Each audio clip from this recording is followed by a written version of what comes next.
Okay, so we covered this last time, right? Again, the principle of the golden mean. For Aristotle, when we're talking about virtue, the Greek word arete, this involves several things. It involves correct reasoning. So we have to use good judgment, reasoning. We're guided by the correct choice. And virtue is, this sort of ties into the golden mean. It's ruined by excess and deficiency. If you do something too much excessively, or if you're not enough of a certain character trait, then that seems to be what's insufficient or excessive, I guess, with regards to virtue. So virtue is a sort of proportionate amount. And this is something that we develop through habit. We talked about this last meeting about how virtue is not like it's similar to a craft where you have to practice it over and over again, but it's definitely not like an intellectual form of knowledge that just requires just understanding. This is something that, it requires understanding in a different way than like mathematical understanding. If I understand how to add or subtract, this is something that I can apply and I know how to do it in every case. Whereas virtue and being virtuous is something that is very contextual. It depends on what my goal is, what my aim is, what the situation is. And so I have to know in each case, in what context, at what time, what the right amount is, what the proportionate amount is. So what ethical reasoning is for him, what sort of practical reasoning is for him, is trying to find that proportionate amount, trying to reach that golden mean. Reason is moderation, basically, for Aristotle. Virtue equals reason equals moderation. Also is happiness, right? Is an element thereof. Remember, for him, happiness is it's a virtuous activity of the soul. It's a actually let me use the actual the rendering that we have in our book. I forget how they do it. It's book 1, section 13. It's an activity. Happiness is an activity of the soul expressing complete virtue, right? So that was book 1, section 13. I lost the page number already. So virtue is an element of happiness. It's what we need to be fully happy to achieve eudaimonia, right? This self-actualization, self-fulfillment, whatnot. And so it involves a mean, it involves moderation, right? So, and we're going to skip, like I said, we're going to skip a lot of stuff. He goes over all the virtues, what he considered, he has like a list of all the virtues.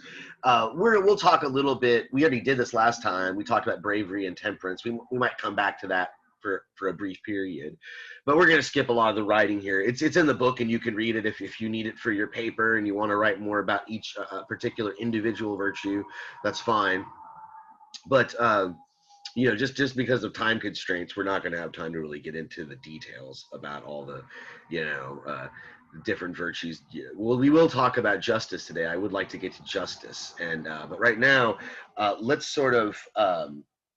I'm going to reread. I think I read this last class, but I'm going to reread the quote that I ended with. This is on 368, and then we'll get into. Aristotle's conception of pleasure and its relationship to happiness.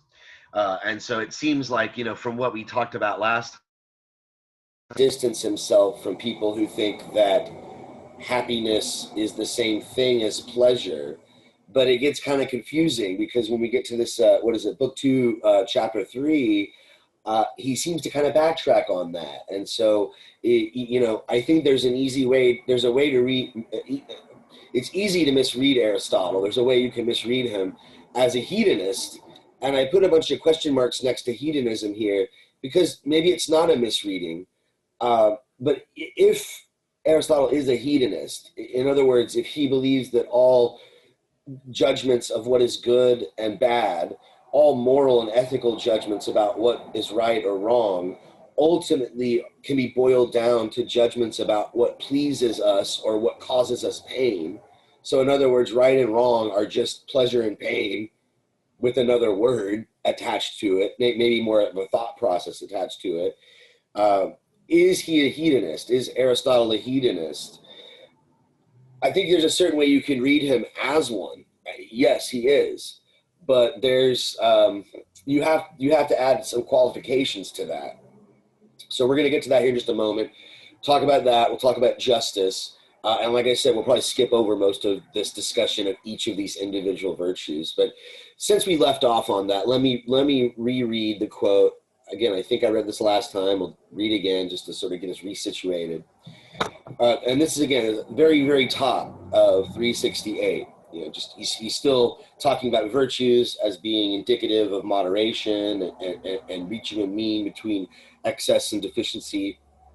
He says the same is true of temperance, bravery, and the other virtues. For if, for instance, someone avoids and is afraid of everything, standing firm against nothing, he becomes cowardly. So obviously bravery is the middle. Cowardice is completely deficient. But if he's afraid of nothing at all and goes to face everything, he becomes rash. You know, if he just jumps into every danger, no matter how stupid and how like risky it is, that's not brave, that's just rash. Similarly, if he gratifies himself with every pleasure and refrains from none, he becomes intemperate. So excessive, not being able to control your desires. But if he avoids them all, as boors do, he becomes some sort of insensible person. I put prudishness, but let's go ahead and go with his translation here. He becomes insensible. Excuse me. He becomes insensible. So you want to be temperate. This also, I think you could say, this is another turning away from Plato's asceticism. Remember, asceticism is this doctrine that says you should live a life that's deprived of physical pleasure.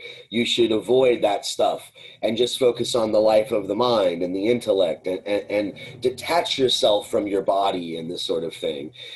Hedonism, this is pretty much the polar opposite. It's all about pleasure and pain, and that's the highest good. So,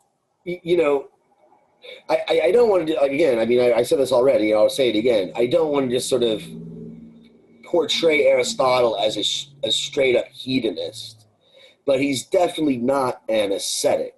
And you can see this with his handling of temperance. It's not that you definitely don't want to be somebody who can't control your desires. Anytime you want to eat dessert, you go and eat like half of the freaking cake. And every time, you want sex, you go out and hook up or whatever with some random person, and so you don't want to be like a lush, I guess you could say. But he doesn't want you to be this sort of strict, no fun at all kind of guy, right? For Aristotle, you got to find a happy medium. You don't want a life that's completely devoid of physical pleasure, but you don't want to be completely controlled by it either.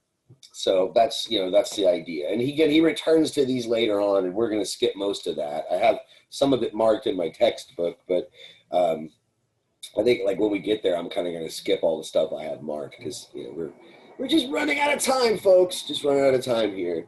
But let's turn to this issue of whether or not Aristotle is a hedonist.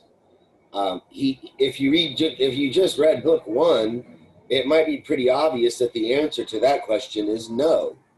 Remember, he said, some people think the life of pleasure is the good life. That's the highest aim, that happiness is simply pleasure. And he says, but that's boorish, or that's what animals, we're not just pigs at a trough. So it seems like he wouldn't be a hedonist. But then you read this stuff in book 2, chapter 3, when he starts to discuss pleasure, and it's like, well, wait a minute, it sounds like he is a hedonist. It sounds like he's saying that, what we deem to be good is what pleases us. And so goodness, badness is based on pleasure.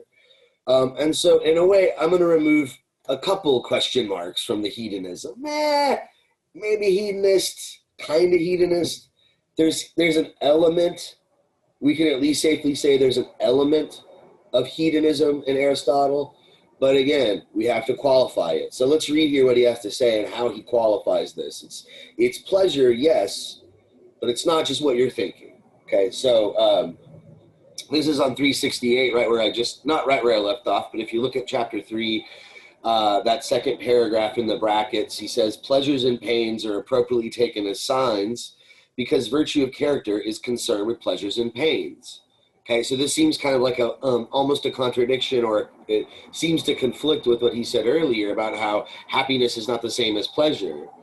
But he says, well, being virtuous, being brave, being temperate, being just, all of these virtues are moderate, they're in the middle, and they please us. We want to be that way because when we are in these states, we are at our best. And so in a very real sense, in a very direct sense, pleasure and virtue are very much intertwined. Virtue of character, as he says, is concerned with pleasures and pains.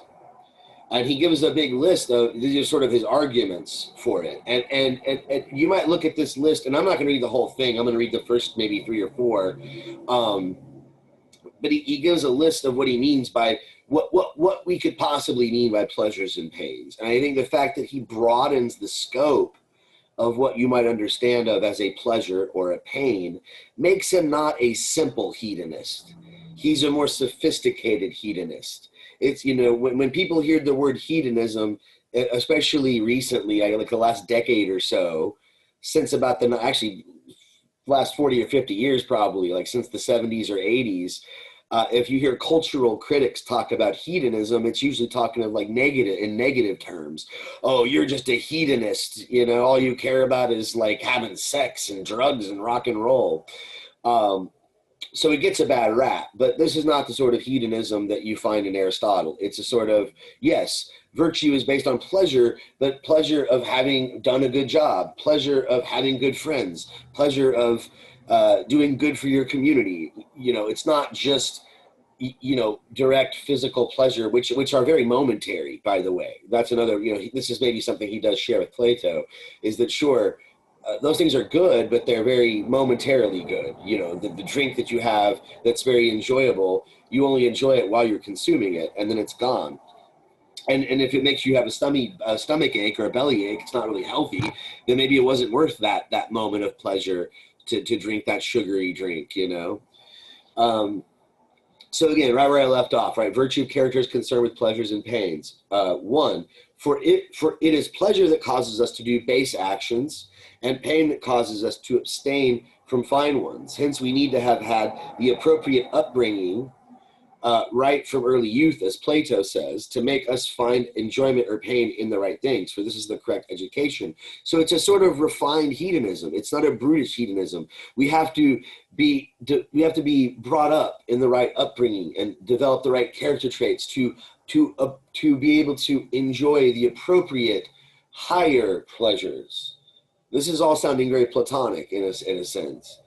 2, further, if the virtues are concerned with actions and feelings, but every feeling and every action implies pleasure or pain, for this reason, too, virtue is concerned with pleasures and pains. Okay, so remember, he defines happiness as an activity of the soul that expresses complete virtue. So it's an activity, and every activity is either pleasurable or painful. And so virtue has to do with pleasure and pain. Going further, corrective treatment. Now he's getting into sort of a philosophy of punishment, corrective treatment. When a child does something wrong, how does the parent correct them? How do they spank them? Do they, give them a lecture? Do they ground them, send them to their room? He says corrective treatment for vicious actions also indicates the relevance of pleasure and pain, since it uses pleasures and pains. It uses them because such correction is a form of medical treatment.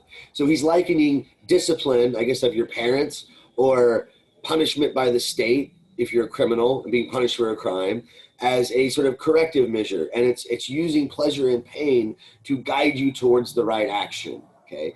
So again, this is not straight hedonism here. This is not straight, if it feels good, it is good.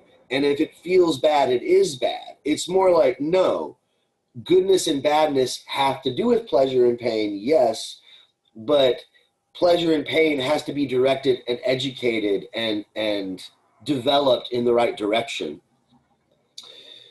Further, as we said earlier, every state of the soul is naturally related to and concerned with whatever naturally makes it better or worse. And pleasures and pain make people worse for pursuing and avoiding the wrong ones at the wrong time in the wrong ways, or whatever other distinctions of that sort are needed in an account. This is where he's distancing himself from the Platonic approach, because he wants to get more specific. If there's no one good that encompasses all of them, there's no account of it. One must know how to enjoy pleasure at the right time, at the right place, appropriately. Avoid and pursue the right ones, not the wrong ones, at the wrong time in the wrong ways, and all this stuff. It's very specific. He writes, these bad effects of pleasure and pain are the reason why people actually define the virtue as ways of being unaffected and undisturbed by pleasures and pains. They're wrong, however, so this is him pushing back on, I'm not just a hedonist, right? They're wrong, however, because they speak of being unaffected without qualification. He qualifies, right? Not of being unaffected in the right way or the wrong way at the right time or wrong time, and the added specifications. So it's not just if it feels good, it is good. If it feels good to somebody who had the proper upbringing, who knows what the proper rational aim is and what's really best for themselves. So if you had a doctor that just gave you medicine that made you feel good, but it didn't heal you, you wouldn't say that was a good doctor. And so he's making this analogy with the medical art, or he calls it an art, discipline, whatever, techne. If you're a doctor, you're not really a good doctor just because you make someone feel good. If the disease is still there, they might have you might mask the disease, but then they still die, let's say. And that wouldn't be a good doctor. You didn't cure your patient. Maybe you gave them some morphine so they didn't feel the pain. And all you're doing is masking the symptoms. So the sort of brutish, unsophisticated hedonism that is common is not something that Aristotle wants to get on board with. We assume then that virtue is the sort of state with the appropriate specification that does the best actions concerned with pleasures and pains, and that vice is the contrary. The following points will also make it evident that virtue and vice are concerned with the same things. They're concerned with pleasure and pain. And I'm not going to read the rest of it, right? He gives some more reasons to back this up. If you're going to write your paper about this, you might want to read the reasons, because this will be one of the topics we'll be dealing with. Is Aristotle a hedonist? Is he not? Why not? This will be sort of one of the topics. So I have some stuff marked here were we still in chapter? No, let's read a little bit about virtuous action and virtuous character, as if we haven't covered that enough. I like the analogies that he makes between learning a craft or a skill, and learning a virtue, because I think it gives you a better idea of how he approaches ethics, and how Aristotle's ethics is slightly different from any other ethics out there. And that's why I guess he kind of deserves his own category. If you take a class in ethics, you'll learn probably utilitarianism, you'll probably learn Kantian ethics, and you'll probably learn virtue ethics or Aristotle's ethics. And I think these analogies that he makes between learning a craft and learning, to be good are helpful, because this is one thing I think that quite distinguishes him from utilitarians and other ethical theories. So let's see, this is on 370.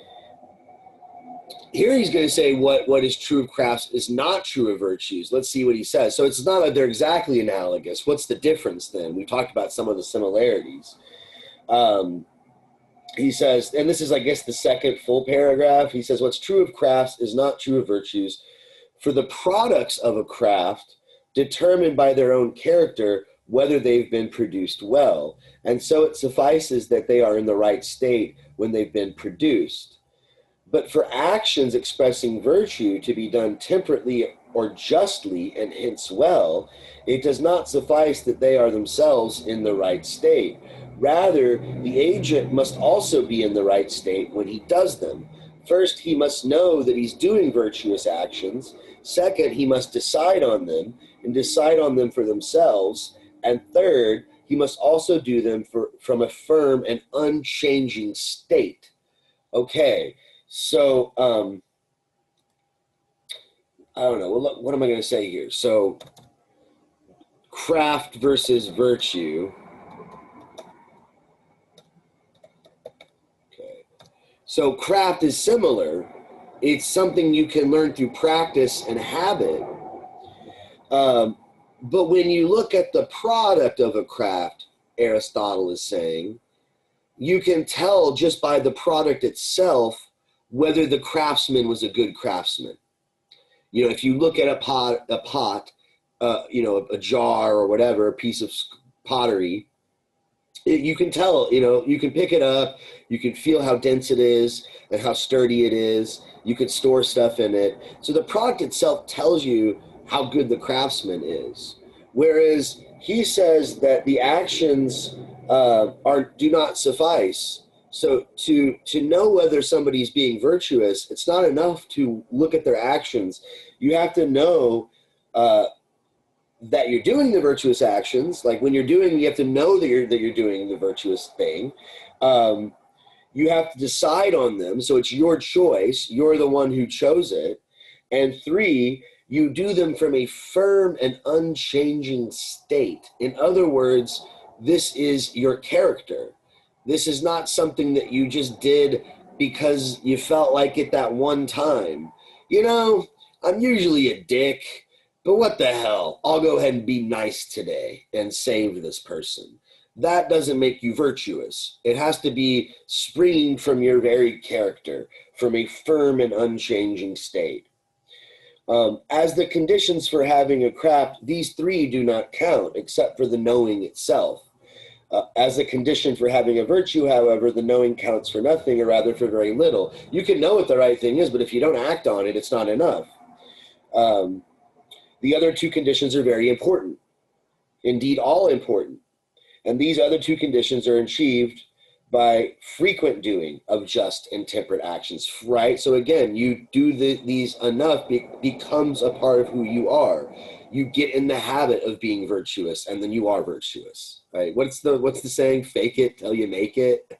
I don't know if he would like that. I think he'd probably take issue with that, but that's kind of what this sounds like. All right, I'm going to skip a lot of this stuff in chapter 5. It's interesting, I guess, to a certain extent, but it's pretty abstract and maybe might get us more confused than it's helpful. And really, it might be just more. Well, some of it he's trying to figure out whether what virtue is. Is it a feeling? Is it a capacity? Or is it a state? And he distinguishes between feelings, capacities, and states. And he basically concludes that virtue is a state. You know, it's a state of character or whatever. Then he gets into why that's appropriate and ties it into the golden mean. You know, finding this middle ground between excess and deficiency. And then the very end of book 2, I told you earlier we were going to skip this. In chapter 7, he lists all the different virtues, right? Bravery and temperance, we've already talked about. Generosity, magnificence, honor, or actually honor, the mean is magnanimity. You don't want to be too honorable. Then great honors, like being a king, mildness, truthfulness, wit, right? You could read all this on your own. He's got like 12 different virtues, and all of them he's going to argue are moderate. They're all in the middle. They're all what you want to aim for. They're the bullseye. And you know, I don't think this ever came up in any of the excerpts that are in our textbook,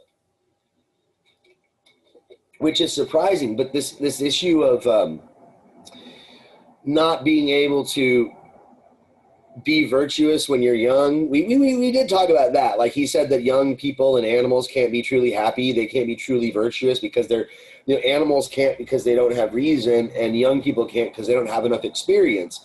They have to practice. They have to keep practicing. As far as I know, and maybe I just didn't maybe it's my fault, and I didn't underline the right passages to discuss in class. But we never got over, or we never really covered, it never came up in book 1 and 2, the notion of hamartia, which is the Greek word hamartia, which is, it literally means, I'm gonna italicize that, to miss the mark. And it's a term that's often used in archery. He talks about flute players, but he also talks about archers, right, with the bow and arrow trying to hit the bullseye. And that's kind of a good analogy for the one who is trying to achieve virtuous activity. Is they're trying to hit that bullseye, right? They're trying, they've got that bow and arrow at the center, trying to find that middle, that happy middle. But as we are growing up, and as we are learning to be the best human being we can be, we don't always achieve this. And again, it takes practice. You have to achieve that state. You have to practice it where you achieve this state of having a virtuous character, and then what the right thing to do is in the right situations, just the right amount. It's like being a good cook. Just about enough, just how much salt to add to the soup to make it just the right soup. And even if like one day you have to use a bigger pot, you still can kind of adapt to that bigger pot. Okay, this is bigger, so I have to cook it at a different heat or whatever to get it to come to the temperature that I want. So you're able to adapt to different situations, but in each situation you're able to hit the mark. Just like I guess an archer might have to deal with different wind conditions, when he or she, when they're pulling. I actually have a friend, she's a big fan of, the only archer I know is a woman, so maybe I'll start using the she pronoun. But like when she pulls her bow and arrow, and she's trying to aim for that bullseye, she has to take in consideration how windy it is out there, and how far away the path is, how tight does she have to hold the grip of the bow and arrow. And so this is the similar thing going on with virtue. But again, as we're learning this, we miss the mark. We screw up. We're amateurs. We haven't developed that state of character yet. And this is called hamartia, very misleadingly translated by many early Christians as sin, which I think is wrong, because to sin is so negative. It sounds negative. When you hear the word sin, it's like, you broke a naughty rule. You broke a rule and you're naughty, right? You were a bad boy or a girl and you shouldn't have done that. Whereas when Aristotle speaks of missing the mark, it's not that you were a bad person. You were aiming for the middle. You were aiming for the center, and you either fell short or you went a little too far. You went excessive, right? This is hamartia for Aristotle. So it's not a negative thing. It's just, it's a necessary consequence of the nature of becoming virtuous, that you're gonna have some bad throws every once in a while. You're gonna have some misfires occasionally, but you're supposed to learn from those, and through that learning process, you become a wiser individual, and you can achieve this eudaimonia. You can achieve happiness in this virtuous activity of the soul. But so, hamartia could be to fall short or to overdo it or something like this.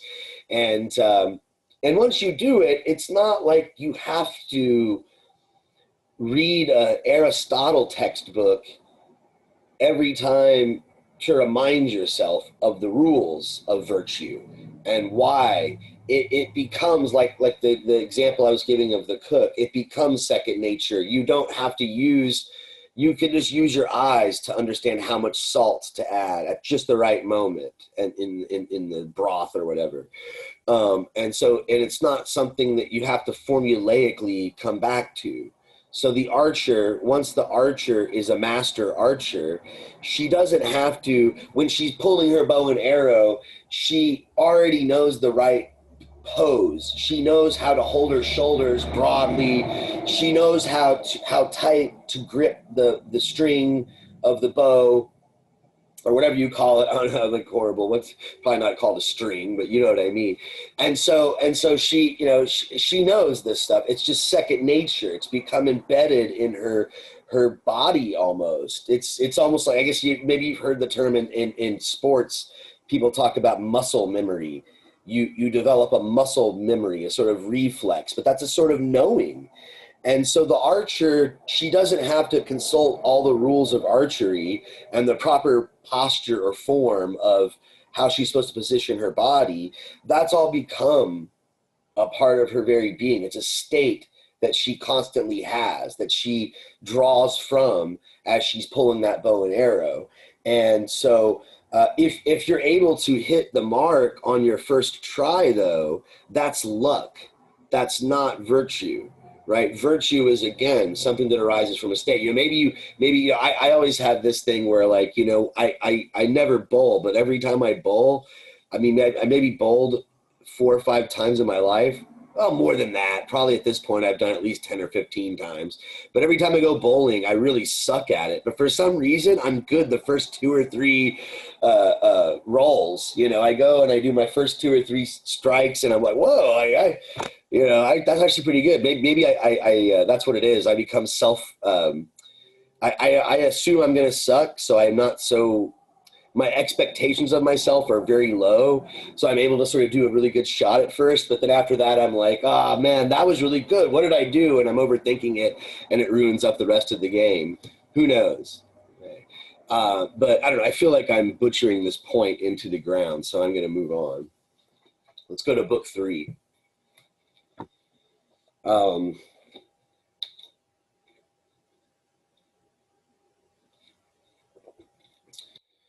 So at the very beginning of book 3, he talks about voluntary action. This is another thing that is somewhat confusing about reading Aristotle as a modern, because he's dealing with issues that we still deal with in ethics. But some of the problems he's dealing with, he's doing it from a different angle and with a kind of a different perception of the world, I think, than we have. And so I don't know, man. This book 3 stuff, I want to try to get through it, and I don't want to drag on, but it's difficult stuff. He's dealing with the issue. I'm hesitant to put the word free will up here, but he's talking about voluntary versus involuntary action.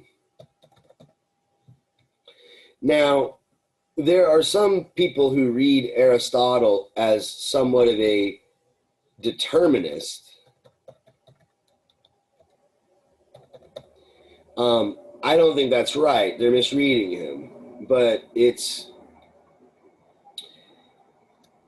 kind of hard to not read him that way. And I guess, to be technical, Aristotle is what we would now call a compatibilist, that he's not really a determinist, and he's not really a libertarian. He's what we would call a compatibilist. And I actually prefer the term soft determinism. I'm going to kind of contradict myself here by doing this. Determinism, because I just said, he's not exactly determinist. Well, he kind of is, but he allows blame, right? He's sort of like, well, first off, I'm using all these technical terms, and I know I haven't covered compatibilism, and I probably haven't covered libertarianism, but I know we've gone over determinism. So can somebody help me out here? I'm doing all the talking today. What's determinism? What's that philosophical view? If you're a determinist, what is the belief?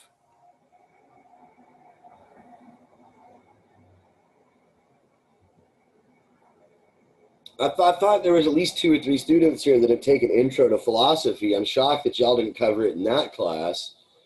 And I know we've talked about it here. Maybe not in depth, but deterministic. Something's deterministic. Oh, is that where every action is, like, it can be traced back like a chain or something? Pretty much, right? That's a good start of a definition. Yeah. So it's like everything that happens can be traced back to something that determined it to happen, right? So everything happens for a reason, and that reason is a cause. Everything was caused by something else. And so Isn't there, it go like by ahead. the will? Right. So it's kind of it's a denial of free will, basically. You don't have free will. You may think that you have free will, but all of your choices were predetermined by previous causes. So, you might think that when you go to Baskin Robbins and you look at all the 31 flavors and you pick a flavor out, that you were free. You decided what flavor you wanted. That was a choice that you made. You were the cause of that choice. You caused it and no one else. We were free. You had free will. Well, the determinist is going to say, no, like you were going to pick that. You thought you had the sort of free will, but you were determined to pick that flavor. You have, maybe you picked chocolate because you had a traumatic experience with vanilla in your childhood, or maybe you just have your DNA, your genetics, your taste buds are a certain way that you're wired to like certain flavors more than other flavors. And you may feel like you're choosing, but in reality, it's all determined, So yeah, that's the basic gist of determinism. Now, Random actions. well, I don't know, like random to me, random makes it sound like more free, because random's kind of like you can't explain it with a reason. The determinants are going to say, like, it may be hard to find out the reasons, right? Well, I know why I can understand why you're saying random, because somebody who believes in free will, who thinks that their whole life is determined by them and every choice they make there's their own. Once they hear this theory of determinism, they're like, well, then I can't help but do what I do, and everything's determined, and that's just absurd, and it's just all random. Nothing has any meaning. But it's not really random in the strict sense of the word, because the determinists say, actually, it's the opposite of random. Everything happens for a reason. It's more random if you had free will. If you had free will, you could just decide whatever the fuck you wanted based on whatever you felt. But even then, notice what I said. You do whatever you want based on what you felt. Did you decide to feel that way? Do you decide to feel sad or angry about certain things, or do you just feel them? So if your actions are determined by your feelings, then you don't really determine your actions. Your feelings determine your actions. And so you're not really free. Or this would be an argument of the determinists. But the libertarians, I can't spell it right. Libertarianism, not to be confused with the political philosophy libertarianism, but metaphysical libertarianism is the opposite of determinism. It's like, no, you have free will. Yes, like things that don't have a soul, things that don't have a mind, they don't have free will. They're determined by other forces. But since we are self-aware and we have a mind and we're able to do things or refrain from doing things, and we have control over this, then we have liberty. We have free will. And there are different forms of this, but that's kind of a simple version of it. Now, Aristotle is, I guess people will often refer to him as in the middle. He's a compatibilist. But I don't like to use that word, because that's a term that David Hume is really associated with. And I think David Hume, and I guess I should write his name here. David Hume was a Scottish philosopher who was writing much later than Aristotle, and he has a very different understanding of cause and effect. David Hume is very critical of our basic understanding of causation and cause and effect, and his compatibilism is based on that understanding. So I don't think it's not quite fair to call Aristotle a compatibilist, because it makes you think of David Hume. But in a sense, he is a sort of a soft determinist. He kind of ends up saying that, yes, like you do the things you do because of something, right? There's a reason why you act. There is a preceding series of events that led you up to the point where you're at now. But if the thing that results could not have resulted without you as part of the causal chain, then you are responsible for it. So even if I go to Baskin Robbins and I get my chocolate peanut butter like I always do, right? Like, I did choose that based on my previous experience of peanut butter and chocolate, and that's just my favorite flavor that they have there. And so, yes, it was determined, but I'm the only one that could have determined it. Like, I'm the sort of causal, I'm a part of the causal nexus. And so, as long as the action originated in, as long as like one of the primary drivers of the action is me, I can still have some sense of responsibility. It is in some sense voluntary.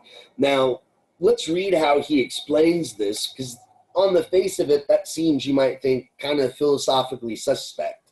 Like he's trying to have his cake and eat it too.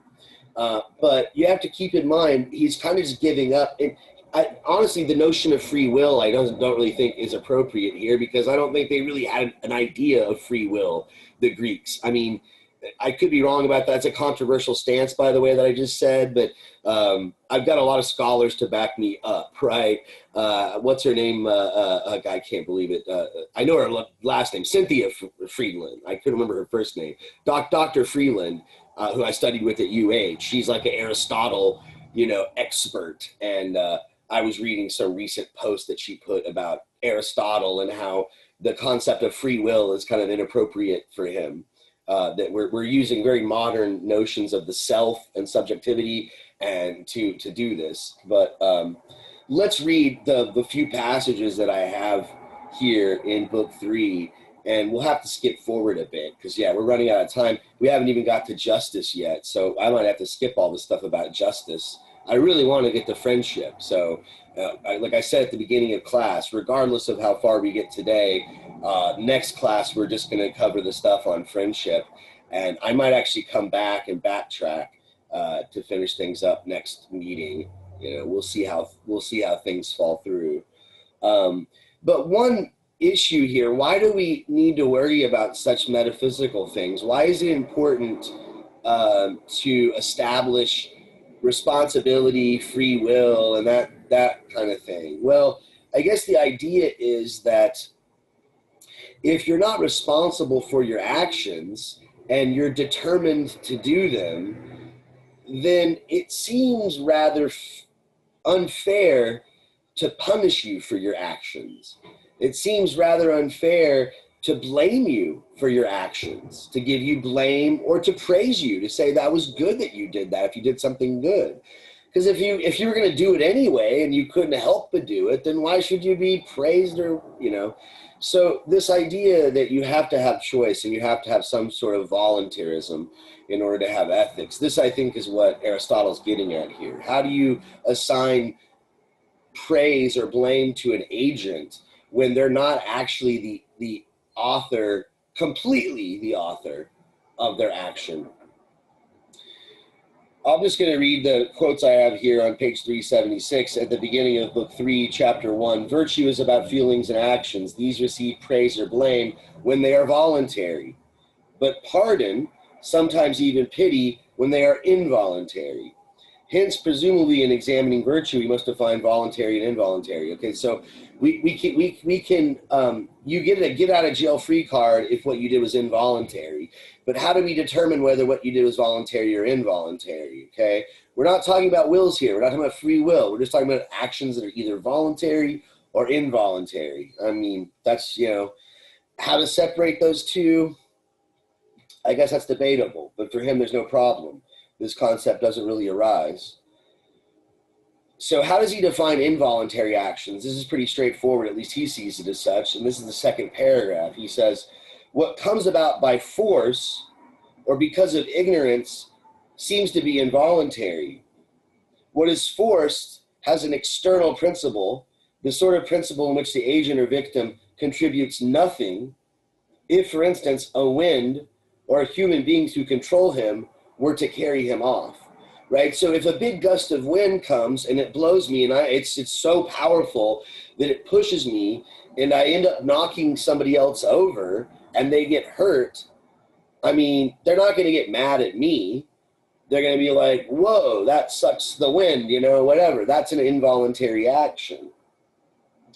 And so if I contribute nothing, I don't know if nothing is, maybe that's a little too absolute of a word. then it's involuntary. But now consider actions done because of fear or greater evils or because of something fine. So if we do something because we're scared of, we want to avoid something, or because we're tempted by something, this is a little different. He says, suppose, for instance, a tyrant tells you to do something shameful when he has control over your parents and children. If you do it, they will live, but if not, they will die. These cases raise dispute about whether they are voluntary or involuntary.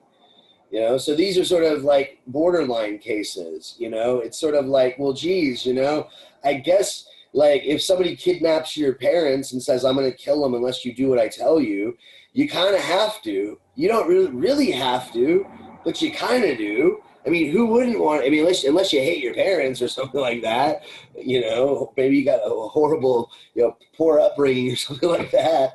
But, mutatis mutandis, all things being equal, let's say somebody has somebody you care about and they're going to do them harm. Is that really voluntary? He says, however, the same sort of thing also happens with throwing cargo overboard in storms.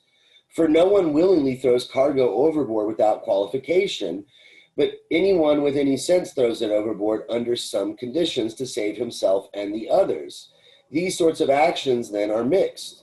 So there's sort of these middle ones, right, that are kind of like, they're voluntary, but not really. It's like the guy doesn't want to throw all the cargo over the ship, but he does it because he has to save his life, right? He's like, well, crap, if I don't, the storm's going to carry this away, and we don't have as much control of the ship. And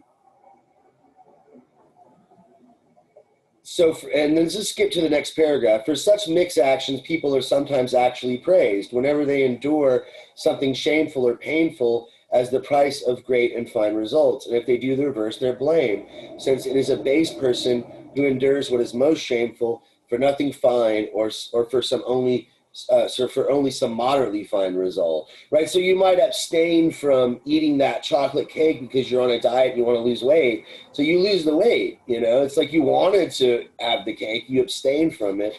And so I guess that's an example of sort of a voluntary, involuntary action that sort of is praised.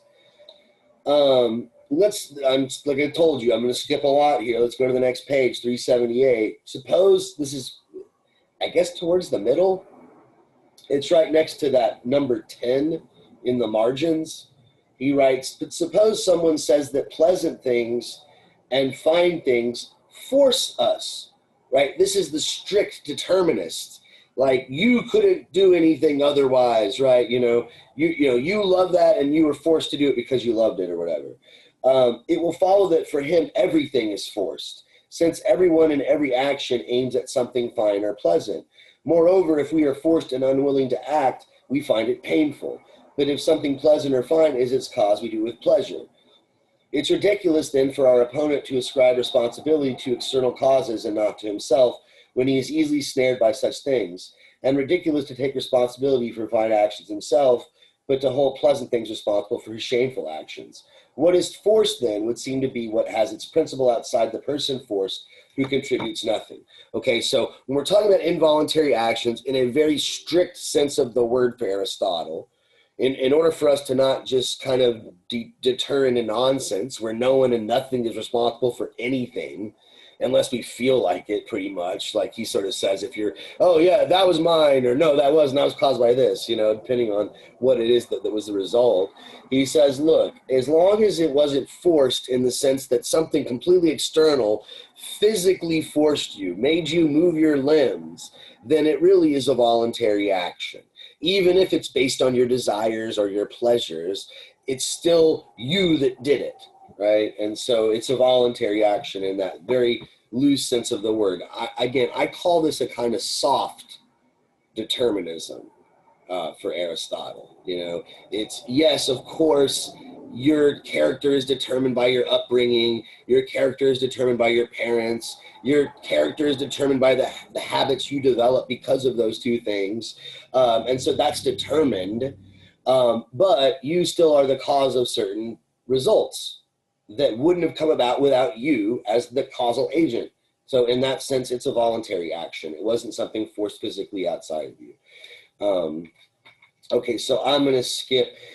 He goes over deliberation, and I'm skipping all this, which is a shame because I think it helps to explain his soft determinism a little bit more. It also ties in, if you ever take a class in modern philosophy, all this stuff about deliberation is very much like Hobbes. So if you ever take modern philosophy and you read Thomas Hobbes, the political philosophy of Thomas Hobbes, you're gonna like be like, hey, this sounds a bit like Aristotle on deliberation and his view of like voluntarism or compatibilism or whatever.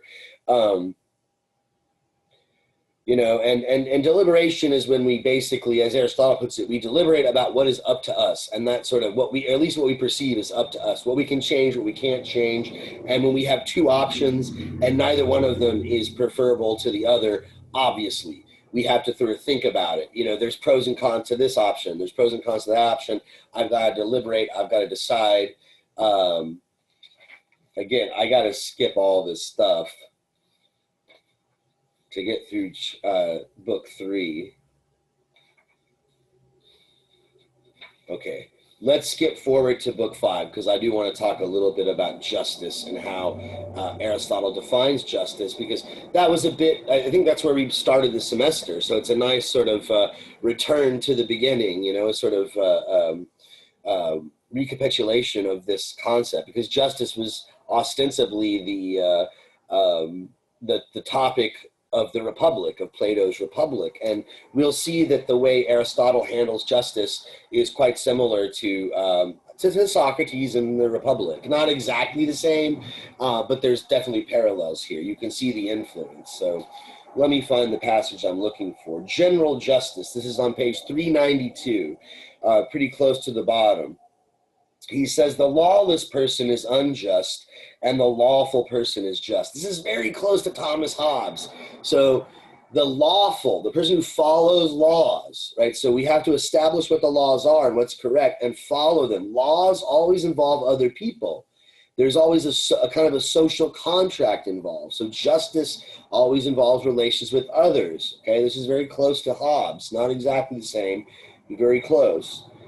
Okay, so let me start over. The lawless person is unjust, the lawful person is just. It clearly follows that whatever is lawful is in some ways just. For the provisions of legislative science are lawful, and we say that each of them is just. Now, in every matter, they deal with the laws that aim at either the common benefit of all or at the benefit of those in control, whose control rests on virtue or on some other basis. And so in one way, what we call just is whatever produces and maintains happiness and its parts for a political community. So that's pretty much, that last phrase there is a good way to summarize his definition of justice in general. Again, just is whatever produces and maintains happiness, eudaimonia, self-fulfillment, self-actualization. It's whatever produces and maintains that, and its parts, all the virtues that make it up, in a political community. Don't forget, I keep trying to emphasize this. I don't think I've emphasized it today, but I have in the past. Politics and ethics are inseparable for Aristotle. Man is a political being. Humans are political animals. We live in communities. We find meaning, purpose, function in a community. We become our best type of person. We flourish in a community. And so the highest sort of science of humans is political science, is trying to understand the polis and how all these parts fit together. And the legislator who makes just laws, is one that's able to bring this in the city, to provide a place for the citizens to all flourish, for them all to be, to have a common benefit, to be the best person they could possibly be. Skipping forward to that next paragraph at the end, the correctly established law does this correctly, and the less carefully framed law does this worse. This type of justice then is complete virtue. Not complete virtue without qualification, but complete virtue in relation to another, to other people. And this is why justice often seems to be supreme among the virtues. And neither the evening star nor the morning star is so marvelous, as the proverb says. And in justice, all virtue is summed up. There's a lot of parallels here. Go back and review your Republic. When Socrates is giving an account of justice and he tries to isolate it from all the other virtues, remember, bravery, temperance, wisdom, and justice. And he comes to a similar conclusion that justice is sort of what brings all the virtues together. I'm not going to, spend all this time reviewing that here. Go back to your notes. Maybe you wrote your first paper about this, or you just go back to the Republic. What was it? Book 4, I think, is when he does all this. Book 4 and 5. So the worst person, this is close to the bottom of the page. The worst person is the one who exercises his vice toward himself and his friends as well as towards others. And the best person is not only the one who exercises virtue towards himself, but the one who also exercises it in relation to another, since this is a difficult task. This type of justice then is the whole, not a part of virtue. And the injustice contrary to it is the whole, not a part of vice. So justice is sort of this unifying virtue. It's this virtue of all virtues. If you're just, it includes everything else. And so in that sense, then this is general justice. He's going to get to an account of special justice in the next section here. But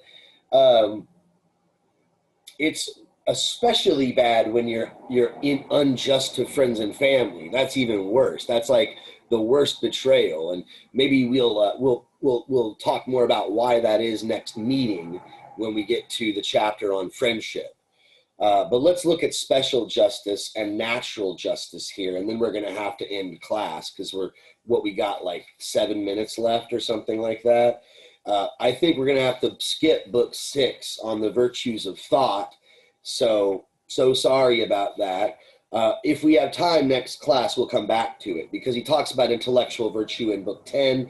And so that might be appropriate. We'll kind of see how things work out in our last meeting. I want our last meeting to be somewhat casual, so we'll see. The main thing I want to get through is friendship. So if we get through that, I'm really happy, and we can kind of close the semester off with that. Everything else will be icing on the cake. But I think for your own good, you should finish the reading, right? Get through the rest of the Nicomachean Ethics. It'll do you some good. But let's look at special justice and what he says about it. That's page 394. This is the the first long paragraph in the second chapter of book 5. If someone's activities express the other vices, if, for instance, cowardice made him throw away his shield, or irritability made him revile someone, or ungenerosity made him fail to help someone with money, what he does is unjust, but not greedy. But when one acts from greed, in many cases, his action expresses none of these vices, certainly not all of them. But it still expresses some type of wickedness, since we blame him, and in particular, it expresses injustice. Hence, there is another type of injustice that is a part of the whole, and a way for a thing to be unjust that is a part of the whole that is contrary to law.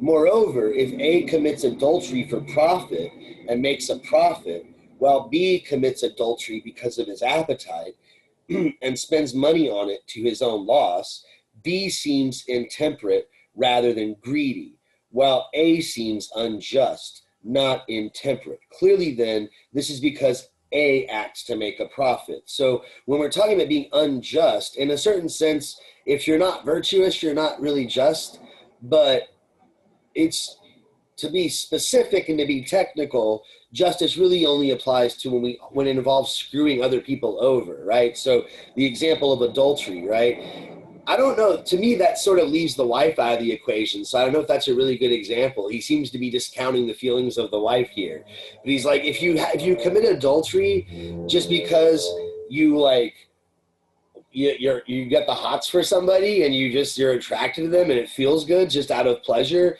He says, well, that's lust. And I guess in a sense it's unjust, but it's not unjust in the sense that you're screwing someone else over, right? That's just, that's vice, but it's not really unjust. It's unjust if you commit adultery for profit. Like maybe you cheat on your wife to sleep with your boss so she'll give you a raise or something like that. Then that's unjust, is sort of what Aristotle's point is here. If we skip down to the bottom of the page, right there at 394, he says, what is unjust is divided into what is lawless and what is unfair, and what is just into what is lawful and what is fair. The general injustice previously described then is concerned with what is lawless, but what is unfair is not the same as what is lawless. Right. So again, being unjust in the more general sense of the way kind of applies to all forms of vice. But when we're being very specific and particular, and what makes it a special virtue is the fact that it always involves other people. And that involves law, a contract, an understanding, a written code between each other that somehow is trespassed. That's when justice and injustice occurs. Let's skip forward to the next chapter and we get to natural justice. And this is where we're going to have to end class. I've got 3 minutes left.